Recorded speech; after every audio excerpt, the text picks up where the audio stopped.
Empiezo en la música en Lima, más o menos en 1982, 83, inicialmente como coleccionista musical en el colegio, ¿no? Estaba en el Colegio Inmaculada, tenemos ahí algunas personas que se dedicaban a coleccionar discos obsesivamente.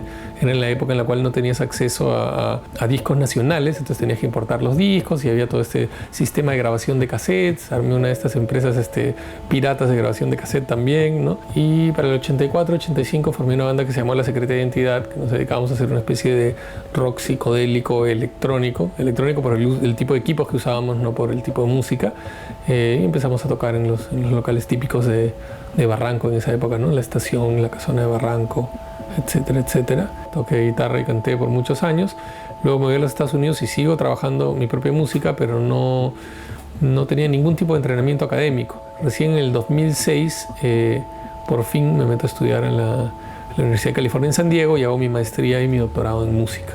Mi temática no era necesariamente el entrenamiento musical, sino mi temática era estar al día con las innovaciones tecnológicas. Estaba obsesionado con el tratar de capturar el tiempo, que el tiempo no me ganara, no quedarme estancado filosóficamente, si quieres, con respecto a la música en un periodo, ¿no? Entonces empecé tocando guitarra y cantando, después me obsesioné con las cajas de ritmos y con los sintetizadores, después pasé a la computadora, de la computadora pasé ya a la música electrónica, la música electrónica experimental o rara, la experimentación con el sonido, a la naturaleza del sonido, y al final, cuando me he entrado a estudiar en la universidad, ya música ha sido señal de proceso digital, ya como meterme más a fondo en la naturaleza del sonido en una computadora.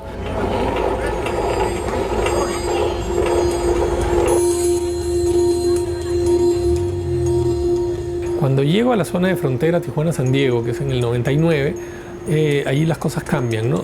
Porque me di cuenta que, muy bien, a mí me interesa hacer música, a mí me interesa sacar discos, a mí me interesa hacer conciertos, a mí me gusta dedicarme a este tipo de cosas, pero en Latinoamérica las posibilidades de dedicarte a generar proyectos independientes son pocas. Entonces dije, bueno, ¿qué tal si genero un proyecto o un experimento, si quieres, para tratar de identificar cuáles pueden ser las estrategias en un ambiente latinoamericano para generar espacio para este tipo de cosas que a mí me gustan, que ahorita podemos englobar a lo mejor desde como arte sonoro, si quieres, porque, ¿no?, incluye la producción musical, la generación de eventos, festivales, conferencias, conversaciones, todo lo que esté relacionado al sonido, ¿no?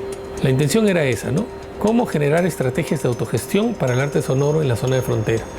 Y esa fue la primera intención, yo creo, consciente, ¿no?, de trabajar en áreas específicas. Y bueno, y ese es un proyecto que duró alrededor de 10 años, hasta este año que ya me mudo de regreso a Perú, con la intención, de hacer mi tesis justamente sobre esta temática, de las estrategias y el mundo del arte sonoro electrónico experimental en el Perú, para presentar mi tesis de doctorado allá en la Universidad de California en San Diego, y también para presentar ese trabajo en el Perú, ¿no?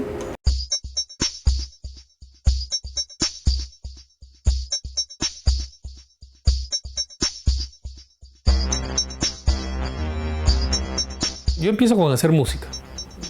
De ahí de hacer música paso a cómo gestiono mi propia música. Y después, cuando gestiono mi propia música, es por qué hago solamente música. Si a mí lo que me gusta es el sonido, ¿por qué lo tengo que llamar música? Y así se amplía y se convierte en arte sonoro. También hay dos problemáticas, ¿no? Una es ese asunto de ampliar el espectro de posibilidades de trabajo, y el otro es que cómo definimos lo que es música.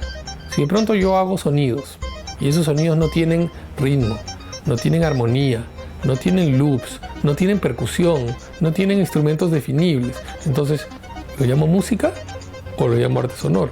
¿Cómo lo llamo? Si no es una pieza musical para escuchar, si es una música para un espacio físico, ¿no? Una pieza sonora para espacio específico. Entonces, ¿eso es música o ya depende de todo un ambiente físico, ¿no?, y forma parte de otra complejidad? Si hago una pieza musical que depende de visuales o de una animación, o que interactúa con una animación, ¿eso es música? La música que yo hago en particular no creo que tenga los elementos básicos necesarios para llegar a masificarse.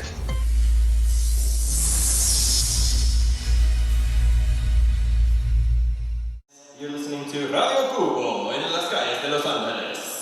Cuando dice música electrónica, primero que nada suena a baile, y segundo, suena a DJ, ¿no?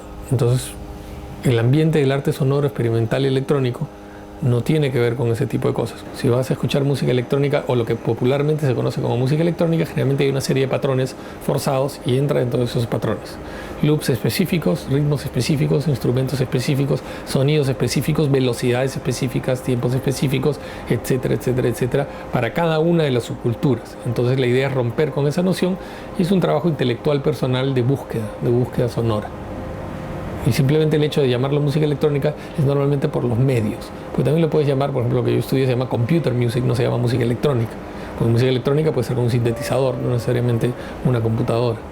Creo que a mí lo que me gustaría es, después de una determinada, ponerme metas a una determinada cantidad de años y ver si, digamos, en 5 años se puede lograr que el arte sonoro sea considerado o tenga los mismos espacios, por lo menos nominales, que tienen otras artes o otros ambientes en el Perú, lo cual es un trabajo muy difícil porque al sonido le tocó la gran revolución visual y en el momento de la gran revolución visual de pronto el sonido pasó a ser secundario, nadie le dio la suficiente importancia, pero no se habían generado, por ejemplo, en el Perú nunca los espacios suficientes como para que por lo menos tuviera un pequeño mundo aparte mientras las otras cosas se desarrollaban. Los espacios no existen. Si hablas de música clásica hay espacios, si hablas de música vernacular hay espacios de investigación, si hablas de música electrónica entras en problemas.